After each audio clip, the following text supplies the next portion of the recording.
Good afternoon, everybody. This is Ken Brown. I'm the Executive Director of Transportation Energy Partners, and welcome to this afternoon's webinar.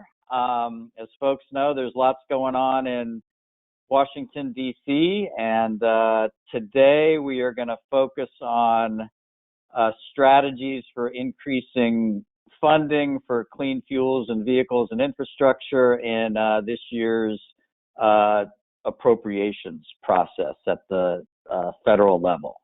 Next slide, please.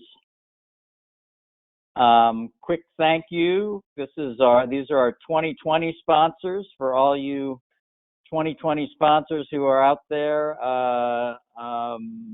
it's time to renew your sponsorship for this year. And we very much appreciate all of our sponsors' support. And for those of you who want to become new sponsors, we look forward to working with you as well. So thank you very much to all of our sponsors who help make the work possible and for all you do. Next slide, please. Very briefly, for those who don't know us, Transportation Energy Partners works with the nation's 80 Clean Cities coalitions and their 15,000 plus stakeholders in the clean fuels industry. We focus on keeping coalitions and stakeholders informed of key federal policies, programs, and funding opportunities. And we work to educate key decision makers in the Congress and the federal agencies about strategies and solutions for advancing markets for clean fuels and vehicles. Next slide. Most of you probably know this, but our annual Energy Independence Summit is coming up very, very soon, in about 3 weeks. This year's summit, like most events, are going to be fully virtual. It's a critical year for everybody to participate, so we encourage you to register. This year's summit's going to be have two components.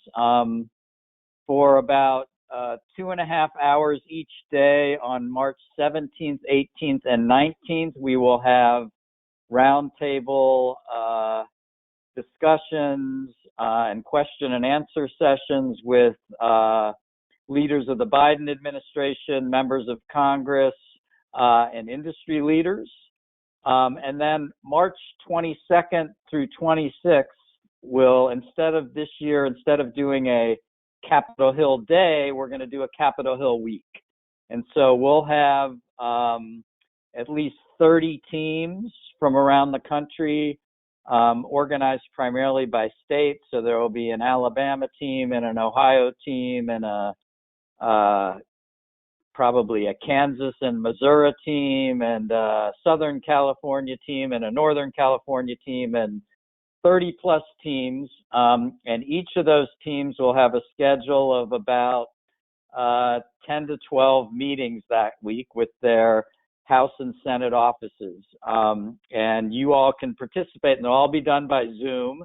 So everybody can participate from your home office or wherever you're at. You don't have to travel to Washington, D.C. to be part of the summit this year. So we really encourage everybody to register right away. It's an opportunity to showcase your fuels and technologies and projects and how they're helping to reduce emissions and advance clean energy jobs around the country. Our early bird deadline is tomorrow at midnight, so please take note. So you got to register by then to get the early bird rates. So please, everybody, register as soon as possible, and then you can participate in what's going to be an important and fun and exciting event. Next slide, please. And here's a list of some of our key invited speakers. We hope to have many of them participating, including the National White House Climate Advisor, Secretaries of Transportation, Energy, and Agriculture, and key members of the House and Senate who will be driving clean energy policy over the next couple of years. Next slide, please. So very quickly, despite the challenges during recent years, the clean transportation industry has continued to progress in terms of federal policies and incentives and funding. And I just list these here because I want to remind everybody that your involvement, your efforts to build relationships with your members of Congress, your willingness to participate in the Energy Independence Summit, and all the kinds of things that you do as part of the clean transportation industry to advance incentives and funding are working, and we continue to make progress. And some of the examples last year, the tax incentives for natural gas, propane infrastructure, and fuel cell vehicles were extended through the end of 2021. Obviously, we need to work now to get them extended for the long term. $40 million was appropriated for the Clean Cities program, and $20 million for another round of electric vehicle community partnership grants. There was language in the appropriations bill directing DOE to develop a plan for new clean school bus grants. The EPA DIRA program was increased to $90 million. The Federal Transit Administration low and no emission bus grants were increased to $125 million. And we were able to get language in the Transportation Appropriations Bill directing the Federal Highway Administration to approve CMAQ funding for clean vehicle projects as long as final assembly occurs in the U.S. And finally, our Clean Cities Authorization Bill, which would help institutionalize the Clean Cities program, was actually passed twice by the House last year. Got to get it through the Senate this year and signed by the President, but we made a lot of progress in that regard as well. So thanks to everybody for all your great work, participation, relationships you're building, involvement, and lending your voice to the cause. It's really making a difference. So keep it up. Next slide, please. So very briefly, our priorities for the coming year: long-term extension of the tax incentives, continue to increase funding for federal clean transportation programs, increasing the volumes in the renewable fuel standard, and avoiding some of the waivers that EPA has been granting, making sure that the Highway Administration actually implements our new language around vehicle and infrastructure projects. A big thing, which we'll talk about at the end briefly and more during the summit, is in the next month or so, the new administration and Congress will begin working on a very broad-based infrastructure initiative that will include many clean energy provisions and increases in funding. And finally, priority is to actually finish the job of authorizing the Clean Cities program.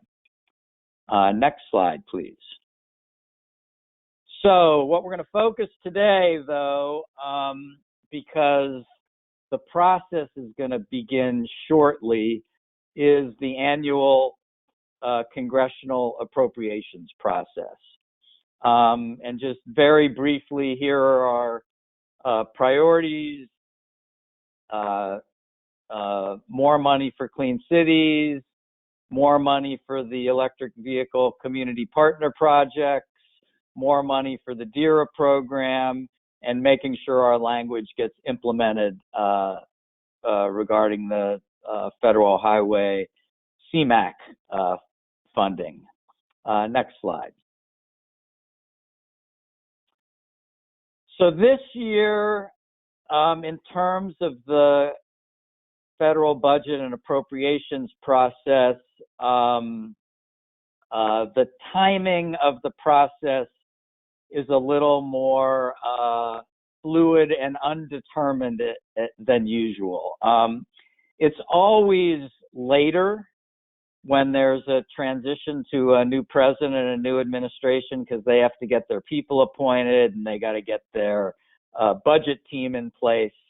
But usually they are prepared to announce their budget by early to mid-March. Though it's not clear that that's going to happen that quickly. And another reason, I mean, it's for a couple of reasons. One is the transition has taken a little longer from the previous administration. Two, the administration is focusing 99.9% of its effort and resources on the COVID crisis and the COVID relief bill. And so until that's done, they're not going to announce a new budget. Expect that COVID relief bill to be done, hopefully by mid-March. They're moving rapidly forward. But until that's done, we're not going to see the president's proposed budget. And then without the budget, the appropriations subcommittees can't do their hearings with the various agencies on the budget proposal. So that comes later, and then they'll entertain their appropriations requests and start developing their appropriations bills. So it's a little bit fluid. We anticipate that the earliest, member requests to the subcommittees would be probably towards the end of March, and it could easily go into April or even possibly May.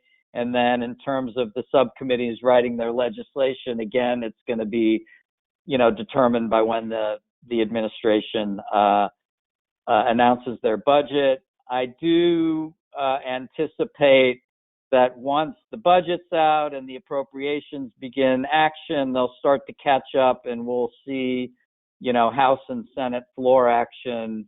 Maybe rather than early summer, it'll be more later summer, and then hopefully the final legislation will be sometime between September and the end of the year.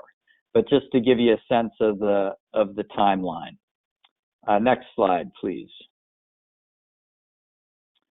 Very quickly, here are the key leaders of the various appropriations subcommittees. And to remind people, the appropriations subcommittees are the key places that determine the funding levels for all these programs. There can be amendments, obviously, any stage in the process, but the bulk of the work and the key funding levels are set by the subcommittees in the House and the Senate. And so these people are the people writing the bills. We have changes in some of these people. You'll notice some of these people are the same, but we got some new people. And you'll also notice that now, because the Democrats are now the majority in the Senate, the Democratic leaders of these appropriations committees in both the House and the Senate now hold the chairmanships, and the Republicans are the ranking members, as you can see here. Some of the new people, so on the Senate side, for example, Energy and Water, which determines the Department of Energy's funding levels, Dianne Feinstein from California is now the chair. And then a new person, John Kennedy, is now the ranking member from Louisiana. If you look at Interior, this is new too, a couple of new people here. So Jeff Merkley from Oregon is now the chair of that subcommittee, and now Lisa Murkowski, who used to be the chair, is now the ranking member. And then on the House side, we have a new chair as well, who is Shelley Pingree from Maine. Next slide. And previous slide, just briefly. Sorry about that, Catherine. Just to remind people, the Interior and Environment Appropriations Subcommittee, they deal with EPA, so they're responsible for the EPA DIRA program and the funding level for that. Next slide. And then the Transportation HUD Appropriations Subcommittee, which obviously does the Department of Transportation's budget. We have a new chair again on the Senate side, who's Brian Schatz from Hawaii. Susan Collins is now the ranking member, and then we have the same two leaders on the House side, David Price from North Carolina and Mario Diaz-Balart from Florida. Next slide. So just to give you a little historical context, you can see our success over the years of, and even before 2017. In years past, the program was down pretty much, as low as 10 million way back in the Bush administration, and we've slowly built it back up to 40 million, and our goal is 50 million this year. Next slide. You can also see, and here's our specific recommendations. So we're advocating for 50 million for the program this year. The increased funding should be used for vehicle and infrastructure deployment projects. 30 million of the 50 million should go for competitive deployment grants.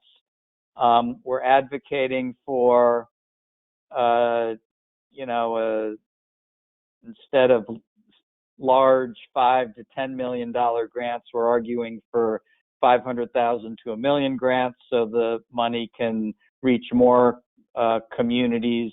And then we've been successful, and we want to maintain the language in the appropriations bill that requires that each grant project have at least one Clean Cities coalition as a partner in the project. Next slide, please. For the DIRA program, again, you can see the levels have been going up a fair amount, from 75 million in 2018 up to 90 million. For the current fiscal year, our request is 100 million. Next slide.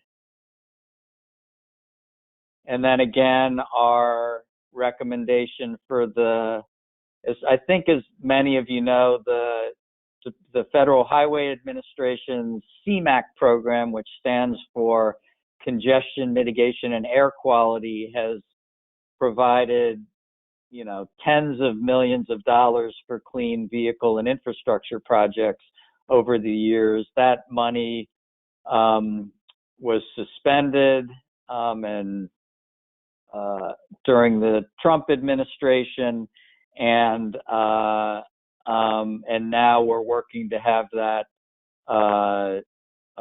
We got language in last year's bill to free up that money, and we want to make sure that language is implemented so that those parts of the country that want to use this money. I know some of the places that have been successful in using this money on vehicle projects are New York and Illinois and parts of Texas and Florida and Virginia and Pennsylvania, Indiana, I believe, and a number of other places have successfully used. I think Missouri has.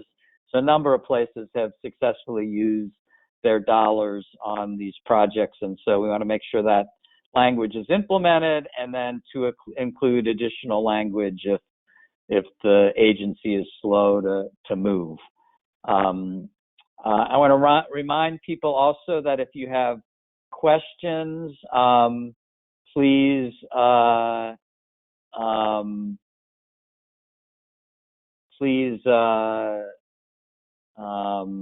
put them in the question box.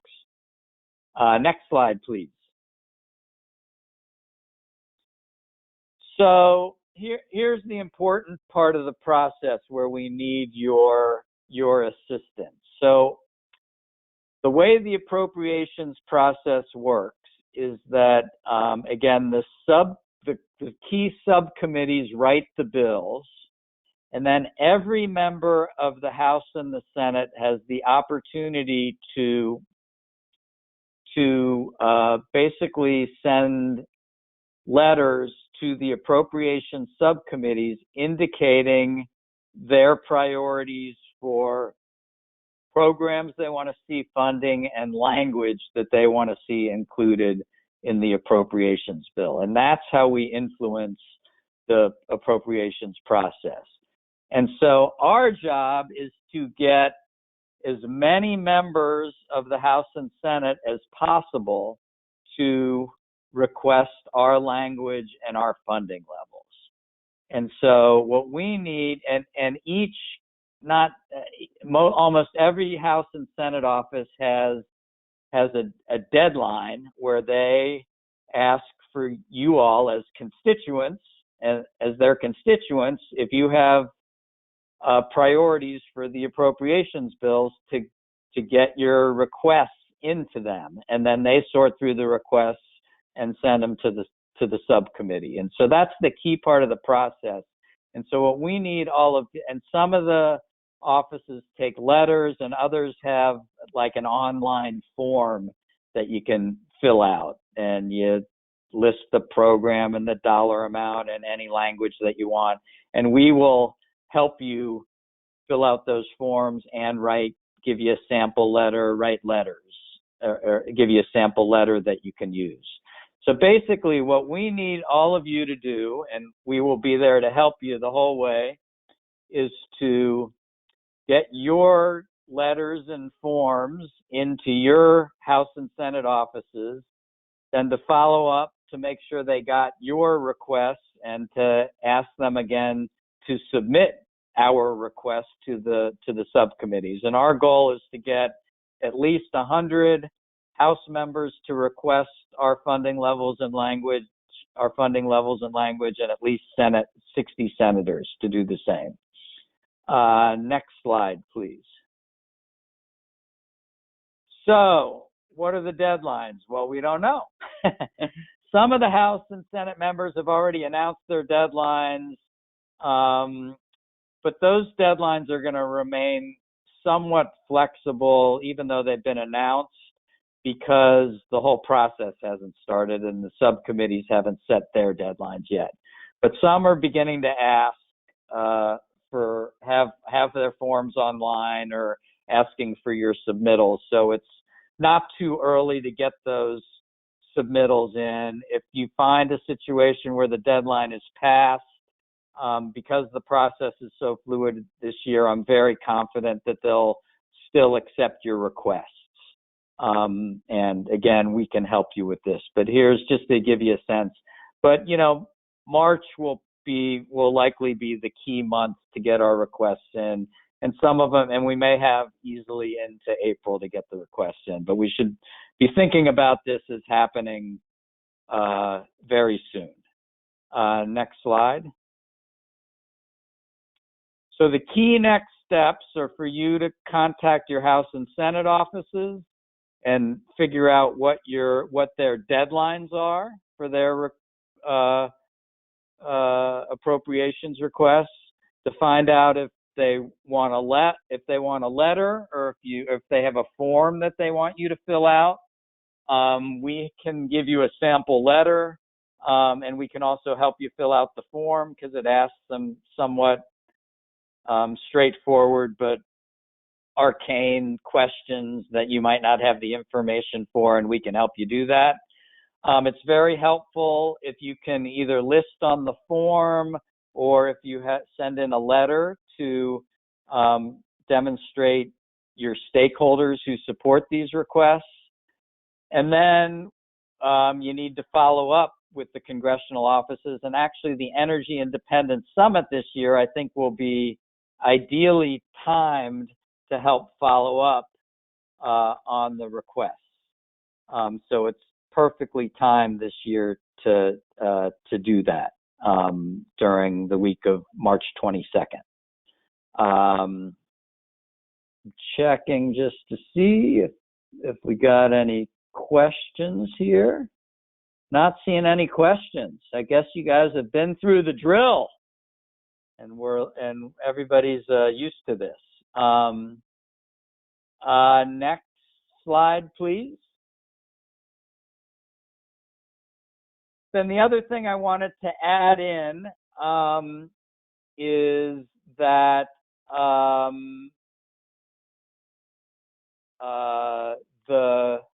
as I mentioned previously, there's going to be after Congress completes this current COVID relief bill, which they're calling the American Rescue Program, that they're focused on, which includes money for vaccines and schools and state and local governments, and public health responses and assistance to renters and food safety assistance and all those kinds of very basic needs to help people survive before we get the economy back to normal. After that, the next big proposal that's going to be coming down the pike is going to be what the administration is calling it their Build Back Better initiative. And basically, it's going to be a very broad-based infrastructure package that will, include, basic infrastructure like transportation and water and sewer systems and flood prevention and probably improvements to school buildings and all kinds of basic infrastructure like that. But there will also be substantial proposals and opportunities to include funding for clean energy vehicles and infrastructure. And so TEP is putting together our priorities, and then in the next week or so, we will have a major sign-on letter that we're going to ask all of you to sign on to President Biden and the key leaders in Congress supporting our Build Back Better clean transportation solutions.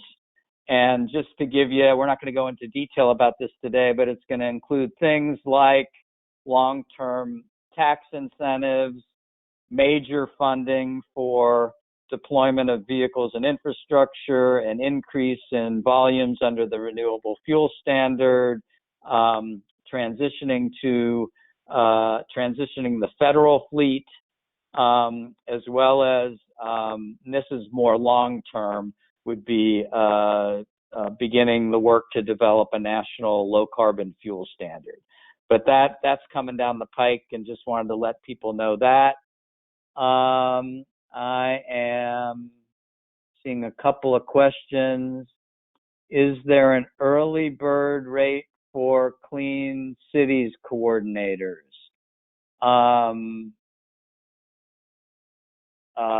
Actually, there's not an early bird rate for Clean Cities coordinators, but we really need you to register as soon as possible. So please do that. For all other categories of registrants, there is an early bird rate. Let's see. We got a couple of people asking, how do we get a copy of the sample letter? We'll send out a follow-up email with a sample letter, so you can get that and have that. Let's see if there are any other questions. Don't see any other. Oh, here we go.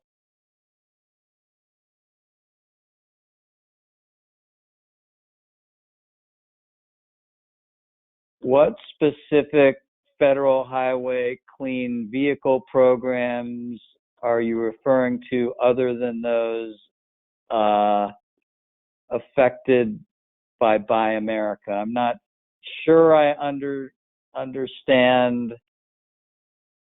the question there, but we're interested in other DOT programs. There's the Clean Bus Grant Program run by the Transit Administration, and for in addition to the CMAC program under Federal Highway Administration, we're also very much interested in the Infrastructure Corridors Program, which will be advocating for significant amounts of money to be added into that program. So those would be the key programs at the Department of Transportation that we're focused on. Other questions out there? Next slide. Do we have any more slides? Still taking questions, so if people want to send them in. I just want to underscore that this is a very unique year. So I really want to encourage people to be involved in our summit and just be engaged in the process. We have a once-in-a-lifetime opportunity with this upcoming infrastructure legislation to see significant increases. For those of you who have been around for a while, think back to 2009 when we were in the massive economic recession and the Obama administration just came in, and there was the American Recovery Act, and there was, amongst other things, there was $300 million that went to the Department of Energy for the deployment of vehicles and infrastructure, and there were tremendous demonstration projects around the country, and it gave the clean transportation industry and the various alternative fuels and vehicles a tremendous boost. And we have an even bigger opportunity this time around because the industry is further advanced. So we got a long way to go. And so this is really a unique opportunity.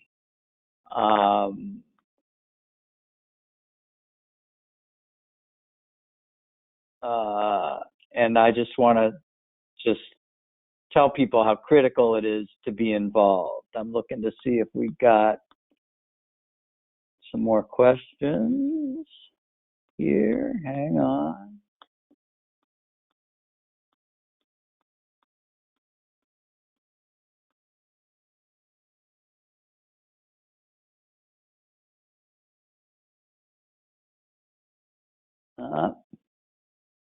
I have a new congressman. What is the best way to help him learn about clean cities? Great question.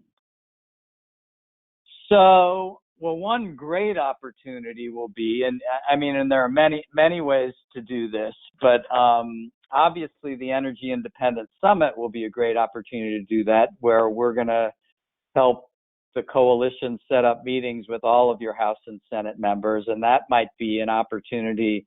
Hopefully there are no guarantees, but to meet with him personally. Other ways to work with them is to call up their office and find out which of the congressman's aides, legislative assistants, are responsible for energy and transportation and appropriations, and oftentimes they're divided up. Oftentimes they're not, but oftentimes they are. So sometimes you got to meet multiple people, and so you could just call them up and set up a Zoom meeting with them and say, I'd like to introduce myself to you and our program and what we're doing. So that's a good way to do it. And I guess overall, I would say it's important to get to know the key people in their Washington office, which and the key people are typically, they have a chief of staff, they have a legislative director, and then they have legislative assistants who are responsible for different issues. And then every office also has a district office, a local office. And so, and those people are good to know too. They're more interested in kind of projects you're doing and opportunities to do local media events. Obviously, those are difficult to do during COVID, ribbon cuttings, but, hopefully, within 6 months to whatever, we'll start to be more open and you can get out there and show people projects. But I recommend that you get to know the people in the district office as well as the people in the Washington office.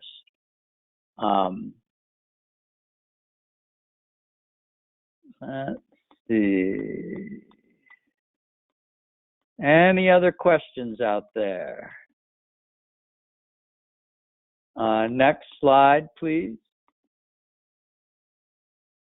Again, last call for questions. Just want to remind people that the early bird deadline is tomorrow night. I also want to encourage all of the Clean Cities folks. This is our Energy Independence Summit this year. It's a unique opportunity for you to involve your stakeholders in these congressional meetings. Now, typically when we come to DC, a number of the coalitions do a great job, like Ohio and Virginia and Pennsylvania and Alabama and Georgia and a number of the coalitions. They usually bring 5 or 10 stakeholders to Washington and to come to these meetings. Well, one of the barriers is sometimes people are busy and they don't have time to travel to Washington. Well, they can participate in these meetings from your desk. So please take our information and forward it to your stakeholders. We also have a sample letter that we can give to you that you can use to email your stakeholders and invite them to participate in the summit this year. But it's a great opportunity to strengthen your coalition. Obviously, your meetings will be much more effective if you have stakeholders in them when you're meeting with House and Senate offices, rather than one person. If you can go in and say, hey, I'm with Georgia Clean Cities, and we have our partner UPS, we have our partner, the Southern Company, we have Georgia Pacific, we have Clipper Creek Chargers, we're working with the following natural gas vehicle companies. That, it really shows the power of our coalition, the depth and the breadth. We're, industry, we're nonprofit, we're state and local government, we're public sector, we're private sector, we're Democrats, we're Republicans, we're independents. We support all alternative fuels that can help us have better energy security and economic security and environmental improvements. And so it's a really great opportunity for you to, and it also helps you strengthen your coalition by involving your stakeholders in these important meetings. And it's a great way for your stakeholders to get exposure to the congressional offices. So I really encourage you to invite stakeholders. I promise you that they'll enjoy the experience, and it'll make your meetings and your relationships with your congressional offices that much stronger in the short term and in the long term.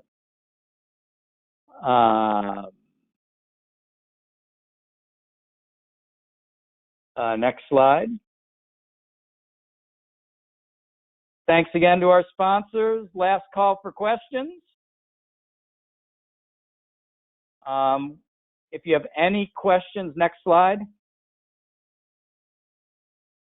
So Jacob Schwemling, who's listed here, is coordinating all of our congressional meetings and taking the lead on all of the requests related to appropriations, so he knows all the ins and outs. He can help you get the sample letter, as well as the letter to send to your stakeholders, as well as he'll help set up all your congressional meetings. And so please feel free to reach out to Jacob or me if you have questions, suggestions, need help with anything. Thanks to all of you for what you do, all the great work that you're doing out there, all the great progress you're making. And remember, this is a important year with a lot of opportunities. So stay involved, stay in touch, and we'll keep rocking and rolling. Thanks everybody for participating, and let us know if you need any kinds of assistance or if you have questions. Thank you.